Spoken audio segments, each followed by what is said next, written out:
I am नवीन कुमार और यहाँ पर हम जैसे कि अभी देख पा रहे हैं कि मार्केट के अंदर में माहौल थोड़ा सा गरमाया हुआ है बिकॉज इसराइल ने ईरान पे हमला कर दिया है, कुछ मिसाइलें छोड़ दी हैं, उनके जो एयर बेसेज होते हैं उनको उड़ा दिया है, मिसाइल्स को उड़ा दिया है और उन बेसेज को उड़ा दिया जहाँ से मिसाइलें छोड़ के इसराइल पे हमला कर दिया गया था पास्ट के अंदर में। तो अब इसराइल बोल रहा है कि जिन चीज़ों से हम पे हमला हुआ था हमने उनको ध्वस्त कर दिया है।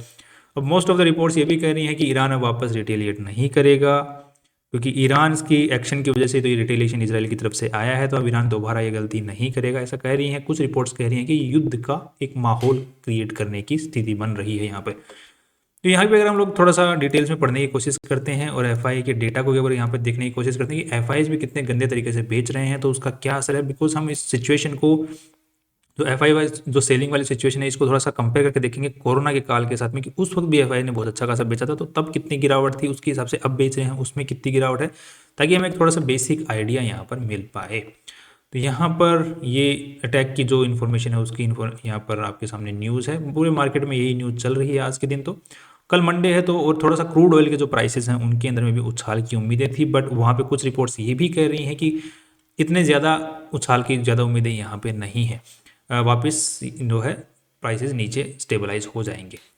साथ में अगर हम लोग थोड़ा सा डेटा को अगर देख लेते हैं, एफपीआई जो डेटा है उसने 2020 में किस तरीके से बेचा था तो किस तरीके से गिरावट आई थी। तो यहाँ पर 2020 को 24 के साथ हमें कंपेयर करके देखना है, तो उसके लिए हमें 2020 में चलते हैं, 2020 का साल और यहाँ पर ये जनवरी की हम बात करते हैं। तो जनवरी 2020 के अंदर में एफपीआई जो कि फॉरेन पोर्टफोलियो इन्वेस्टर्स होते हैं उनके पास में 31 लाख करोड़ रुपए जो है स्टॉक मार्केट में इंडियन कंपनीज के अंदर में लगे हुए थे टोटल एफपीआई के।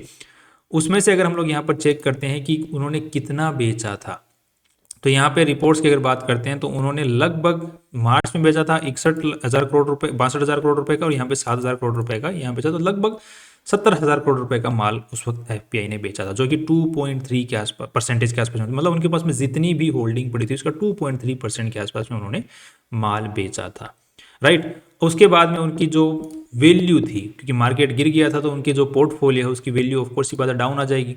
तो अगर मई 2020 की अगर बात करते हैं तो उनका पोर्टफोलियो का वैल्यू गिर के आ गया था, क्योंकि मार्केट भी गिर गया था और उन्होंने बेच भी दिया था।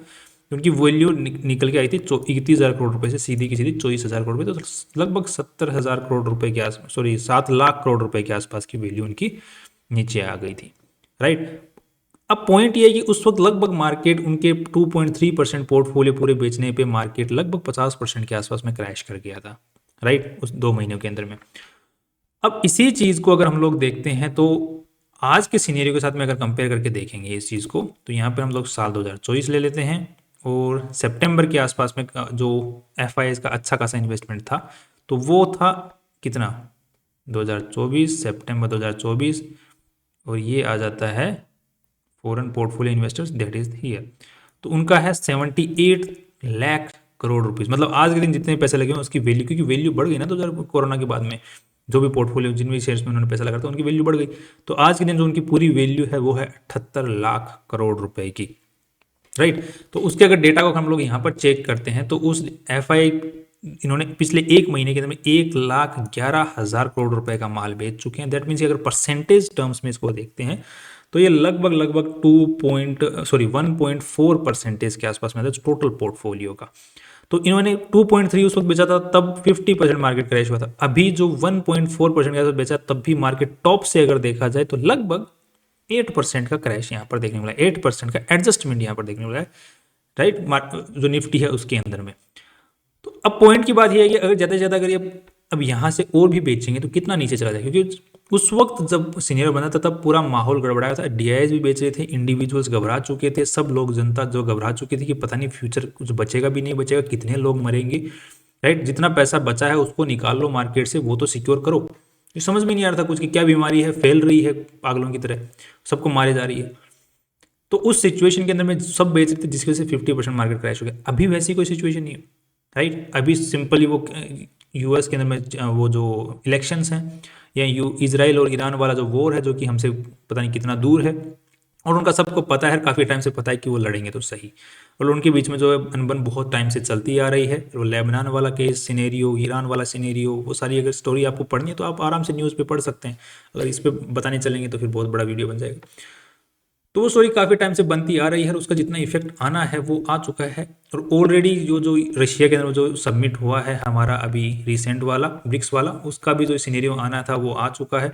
तो और कितना उसका आने वाला है, तो लगभग अगर आएगा भी तो एफ ज़्यादा से ज़्यादा 3% बेच देंगे, राइट। 2.3 तो परसेंट उस वक्त बेचा था, अभी 3% बेचेंगे, 3% भी बेचेंगे तो कितना ज़्यादा नीचे जाएगा, 8%। तो ऑलरेडी यहाँ पे सिचुएशन जो है एक दो सपोर्ट्स के आसपास में तो पहुंच चुका है, जैसे हमने पिछले वीडियो में बात किया था कि दो सपोर्ट्स के बारे में ऑलरेडी पहुंच चुका है। तो और नीचे अगर जाता भी है तो 30% क्रैश एडजस्टमेंट ले लेगा मार्केट, जिसके अकॉर्डिंग का मार्केट 18,000 के आसपास में पहुंच जाएगा। बट उतना उतना हाईएस्ट सिनेरियो अगर बनता है तो पहुंचने के चांसेस हैं, जब एफपीआई लगभग 4-5% के आसपास में बेचे तब उतना भयंकर सिनेरियो बनने के चांसेस हैं। उससे पहले तक तो डीआईआईज के पास में उस पैसे को, उस मार्केट को संभालने के पैसे हैं, बिकॉज एसआईपी के थ्रू हर महीने स्टॉक मार्केट के अंदर में 25,000 करोड़ रुपए आते हैं हर महीने के एसआईपी के थ्रू। उसके अलावा कैश रिजर्व्स पड़े हुए हैं डीआईएस के पास में। उसके अलावा इंडिविजुअल जो हैं वो स्टॉक्स बेच नहीं रहे हैं और वो ना पोर्टफोलियोज बेच रहे हैं। तो वैसी सिचुएशन क्रैश वाली यहाँ पे आने के चांसेस नहीं है। जो एफआईएस बेच रहे हैं उनको अच्छे से हैंडल किया जा सकता है अगर वो पागलों की तरह बेचते हैं तो भी। तो उतने बड़े क्रैश की डरने की जरूरत यहाँ पे है नहीं। सिर्फ अब ध्यान से समझो कि ये जो नेगेटिव न्यूज़ होती हैं मार्केट में ये तब आती हैं जब बड़े लोगों को यहाँ पर खरीदना होता है। तो यहाँ पर हो सकता है, चांसेस हैं कि जो बड़े लोग हैं वो थोड़ा बहुत अभी खरीदना चालू करें।